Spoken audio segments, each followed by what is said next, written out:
માનનીય શ્રી અમરસિંહભાઈ ચૌધરીને એકવાર જોરદાર તાળીઓના ગડગડાટથી આપણે મંચ પર લાવીએ.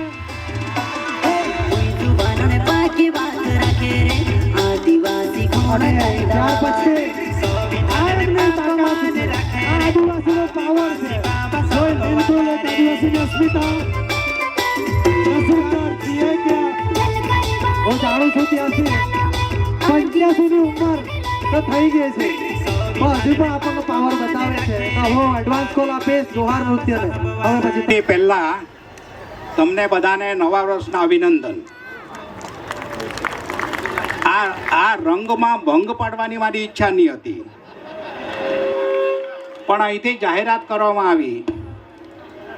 મને માત્ર 82 વર્ષ થયા છે, માત્ર 82 વર્ષ થયા છે. બહુ વર્ષોથી હું નાના મોટા આદિવાસીઓને અન્યાયની સામે લડતો હતો, પણ આવું ટોળું મેં કોઈ દાડો જોયેલું નહીં.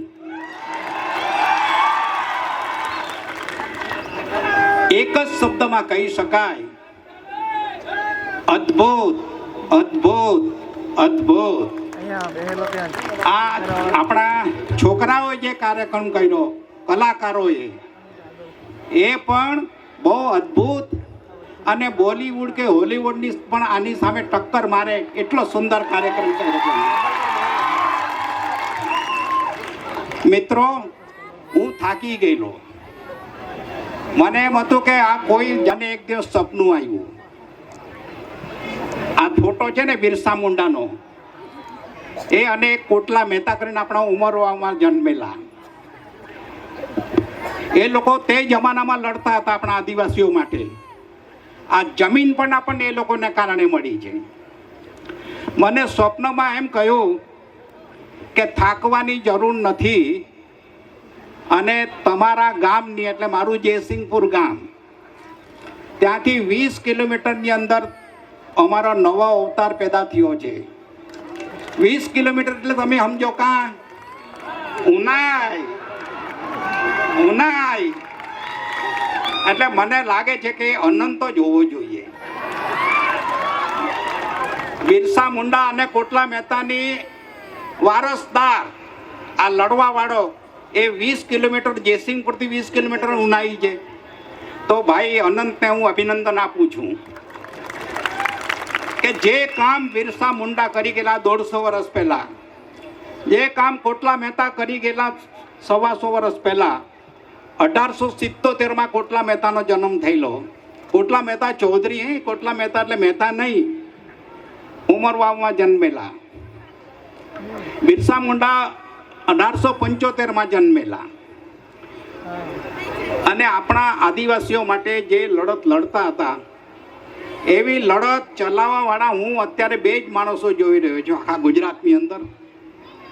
એક ભાઈ અનંત અને એક ચૈતર વસાવા. તો એ બધાને હું અભિનંદન આપું છું. અને તમે આટલી મોટી સંખ્યામાં ભેગા થયા અને આ સાંસ્કૃતિક કાર્યક્રમ જે કર્યો એ પણ બહુ અદ્ભુત છે, અને એ બધાને પણ હું અભિનંદન આપું છું. લાખ લાખ અભિનંદન. તમે આ આદિવાસીઓ માટે, મેં તમને કહ્યું ને કહ્યું, નિરાશ થઈ ગયેલો ને હોઈ જવાનો હતો ઘરે જઈને કે હવે કંઈ વળે એવું લાગતું નથી. પણ મને ખાતરી થઈ ગઈ કે હવે એને મારું 5 વર્ષનું આયુષ્ય વધી ગયું. કે તમે આટલા બધા જાગી ગયા, આટલું બધું સંગઠન થઈ ગયું. તમે આમાં કોઈ ચૌધરીની, કોઈ ગામિતની, કોઈ ઢોળિયોની, કોઈ કુકણની, કોઈ વસાવોની, કોઈ ભીલ નહીં. બધા માત્ર ને માત્ર આપણે આદિવાસી છીએ. તો એ રીતે તમે ભેગા થઈને આ લડો છો, તેનો મને આનંદ છે.